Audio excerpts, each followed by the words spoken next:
Donc, à présent, on va voir ensemble une nouvelle règle qui est med bil elif, c'est-à-dire l'allongement avec le elif. Il faut savoir que dans la langue arabe, on peut allonger certaines lettres et cela, comme on le verra par la suite, peut changer le sens d'un mot. Cependant, un allongement ne se fait pas n'importe comment. En fonction du son que l'on souhaite allonger, on va rajouter une lettre en particulier. En l'occurrence, dans le cours d'aujourd'hui, on va voir le med bil elif, c'est-à-dire l'allongement avec le elif.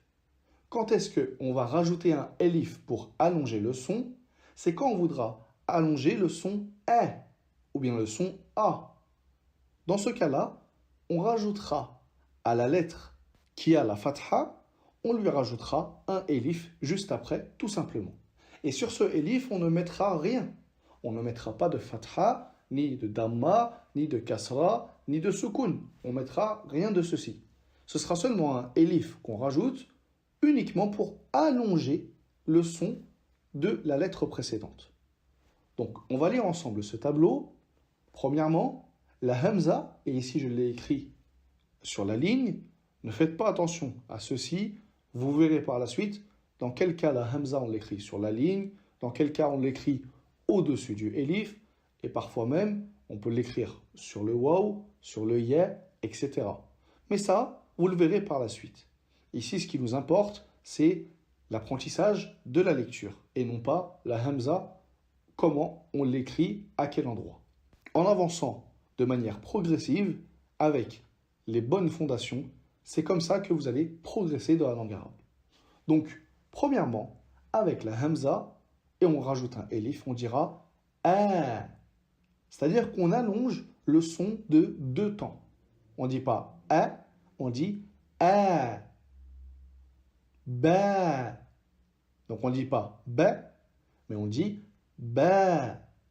C'est ça la différence entre le ba avec la fatha et le ba avec la fatha avec un mad bil elif. Ta. Répétez après moi. Ta. Fa. Ja. Ha.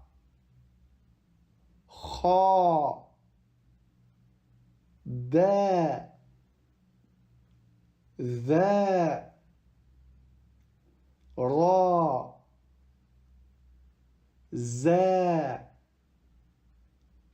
Sa. Sha. Sa. Troisième ligne. Da. Ta. Dha. A. Gha.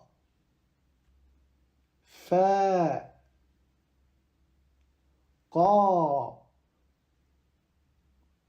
Ka. La. Ici, lorsque le lem est suivi du elif, il s'écrit de cette manière. D'accord?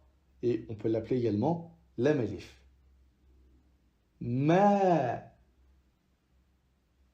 Na. Ha. Wa. Ya.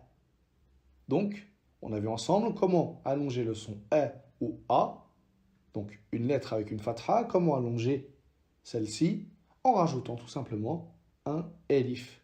Donc on appelle ceci med, allongement, bil elif, avec un elif.